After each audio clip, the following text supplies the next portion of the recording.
खबर संध्या में सबसे पहले बात करेंगे देश के प्रधानमंत्री नरेंद्र मोदी की, जिन्होंने कृषि कानून को लेकर एक बार फिर देश के किसानों को संबोधित किया। एक तरफ पूरे किसान कृषि कानून को लेकर पूरे देश में हंगामा कर रहे हैं, तो दूसरी तरफ विपक्ष कृषि कानून के मामले को लेकर सत्ता पक्ष पर हमलावर है। सबसे बड़ा आश्चर्य तब होता है जब संसद के दोनों सदनों में इस विधेयक को केंद्र की मोदी सरकार ने लाया था और उस दौरान विपक्ष ने जितना हंगामा नहीं किया था, उससे कहीं ज्यादा हंगामा विपक्ष आज कर रहा है। ऐसा लगता है विपक्ष को बैठे बिठाए कोई मुद्दा हाथ लग गया हो, और इसी के चलते देश के प्रधानमंत्री नरेंद्र मोदी ने एक बार फिर देश की किसानों को संबोधित किया। कृषि कानून के खिलाफ जारी किसानों के आंदोलन और विपक्ष के हमले के बीच प्रधानमंत्री ने अपने मन की बात कही। मध्य प्रदेश के हजारों किसानों को वीडियो कॉन्फ्रेंसिंग के जरिए संबोधित करते हुए जहां एक तरफ प्रधानमंत्री नरेंद्र मोदी ने विपक्ष पर निशाना साधा, तो वहीं दूसरी ओर नए कृषि कानून के लाभ भी गिनवाए। पीएम मोदी ने कहा कि विपक्ष कृषि कानून को लेकर किसानों को लगातार गुमराह कर रहा है। उन्होंने कहा कि पिछले 6 महीने से कानून लागू है, लेकिन कोई शिकायत नहीं आई, फिर भी किसानों को गुमराह किया जा रहा है।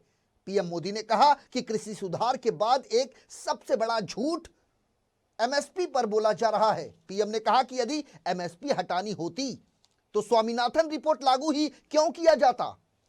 पीएम मोदी ने कहा कि हर बार हमारी सरकार एमएसपी की घोषणा करती है ताकि किसानों को परेशानी ना हो।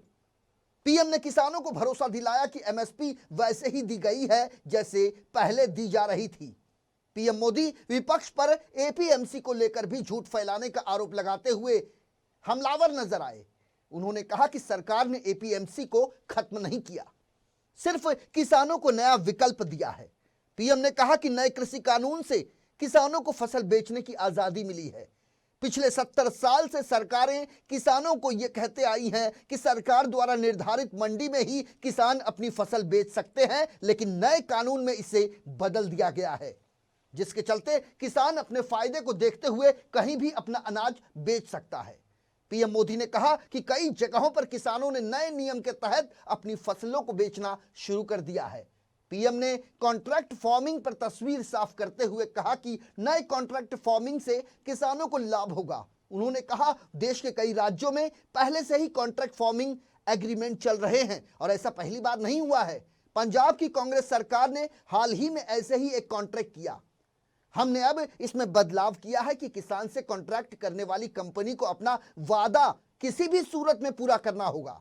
अपने संबोधन में पीएम मोदी ने कहा कि यदि कॉन्ट्रैक्ट करने वाले कंपनी का मुनाफा बढ़ेगा तभी तो किसान को फायदा मिलेगा।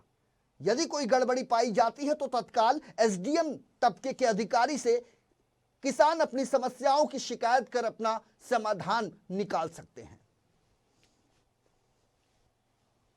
पिछली सरकार के 5 साल में किसानों को धान और गेहूं की एमएसपी पर खरीदने के बदले में 3,74,000 करोड़ रुपए मिले थे।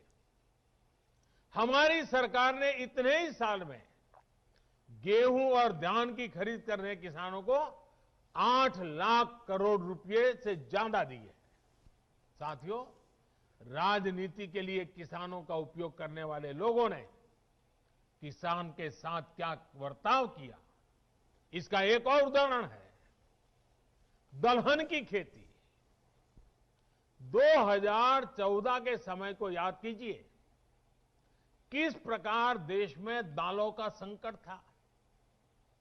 देश में मचे हाहाकार के बीच दाल विदेशों से मंगाई जाती थी।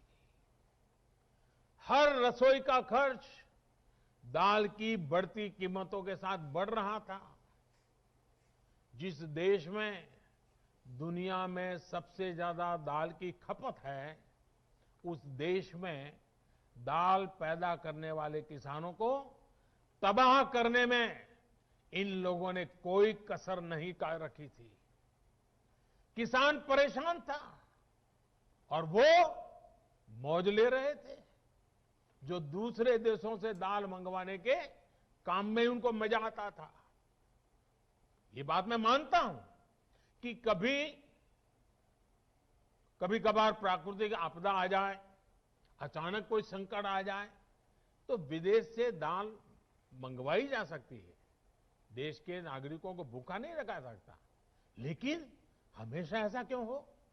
साथियों, ये लोग दाल पर ज्यादा एमएसपी भी नहीं देते थे और उसकी खरीद भी नहीं करते थे। हालत ये थी कि 2014 से पहले के 5 साल, उनके 5 साल, उन्होंने सिर्फ 1.5 लाख मैट्रिक टन दाल ही किसानों से खरीदी। 1.5 लाख मैट्रिक टन, ये आंकड़ा याद रखिए भाइयों बहनों, सिर्फ 1.5 लाख मैट्रिक टन दाल खरीदी। जब 2014 में हमारी सरकार आई तो हमने नीति भी बदली और बड़े निर्णय भी लिए। हमने किसानों को भी दाल की पैदावार के लिए प्रोत्साहित किया। भाइयों और बहनों, हमारी सरकार ने किसानों से पहले की तुलना में 112 लाख मैट्रिक टन, मैं दोबारा बोलता हूं, 112 लाख मैट्रिक टन दाल एमएसपी पर खरीदी। सोचिए, 1.5 लाख उनके जमाने में, वहां से हम सीधे ले गए 112 लाख मैट्रिक टन। उन लोगों ने अपने 5 सालों में दाल किसानों को, दाल पैदा करने वाले किसानों को कितना रुपया दिया? 650 करोड़ रुपए। हमारी सरकार ने क्या किया? हमने करीब करीब 50,000 करोड़ रुपए दाल पैदा करने वाले किसानों को दिया। कहां 600 करोड़, कहां 50,000 करोड़। आज दाल के किसान को भी ज्यादा पैसा मिल रहा है, दाल की कीमतें भी कम हुई हैं, जिससे गरीब को सीधा फायदा हुआ है। जो लोग किसानों को न एमएसपी दे सके, न एमएसपी पर ढंग से खरीद सके, वो एमएसपी पर किसानों को गुमराह कर रहे हैं।